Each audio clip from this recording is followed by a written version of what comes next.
Do you know why the Wicked movie has you so messed up? I mean, a lot of you have watched this Wicked movie or you've heard of people talking about the movie Wicked that came out here recently in 2024.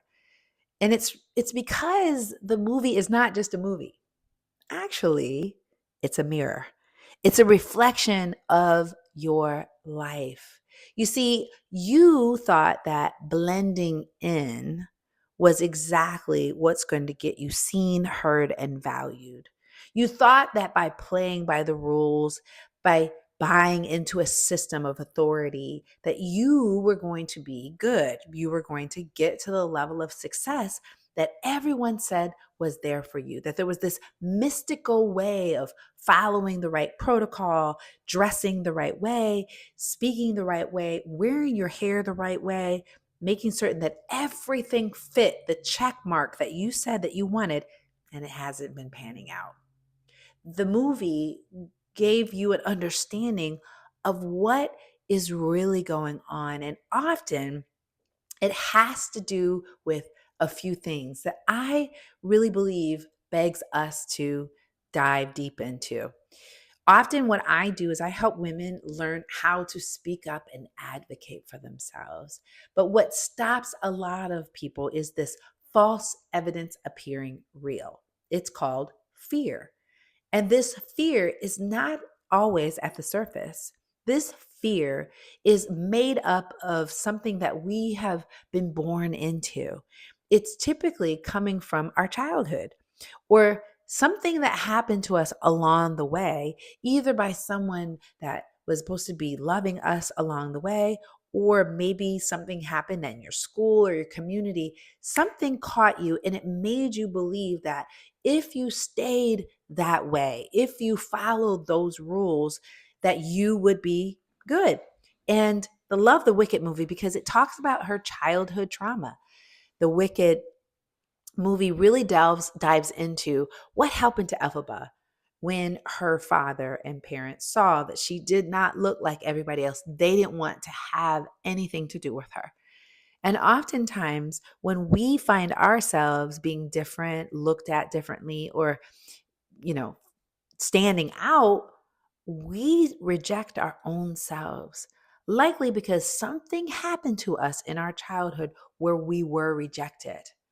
That is the base of a lot of people not being able to speak up and stand up for themselves because they fear being different. They fear all of the trauma, all of the hurt and heartaches that's going to come about by standing out. But it's the very foundation of what we need to get over this false evidence appearing real fear. The second thing that I think a lot of us have bought into is that the system is going to save us, right?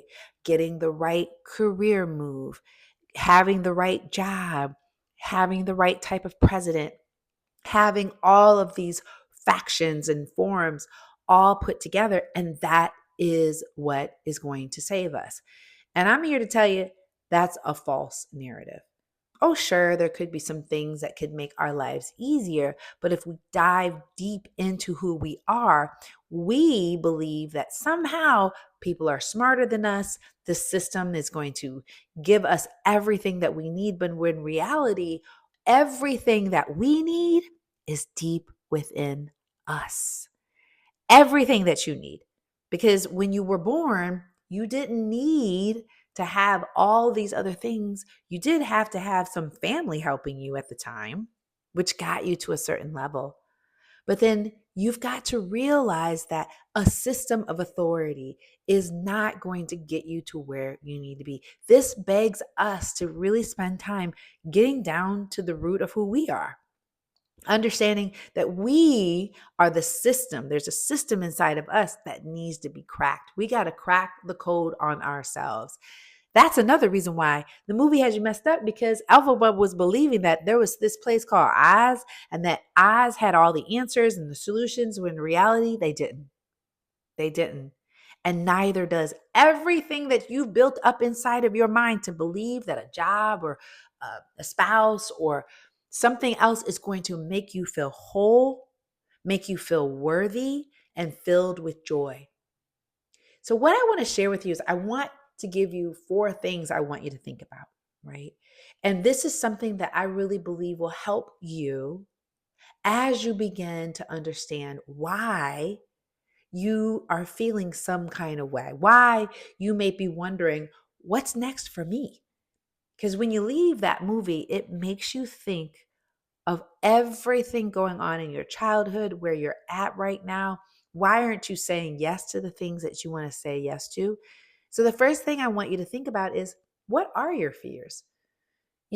I love Marianne Williamson, who wrote the book A Return to Love. She has a poem called Our Deepest Fear. And often, our deepest fear is not that we are inadequate. Our deepest fear is that we are powerful beyond measure. We often ask ourselves, oh, it's pretty audacious of me to live with, to be bold, brilliant, beautiful, and fabulous. The question is, who are you not to be? You are a child of God, playing small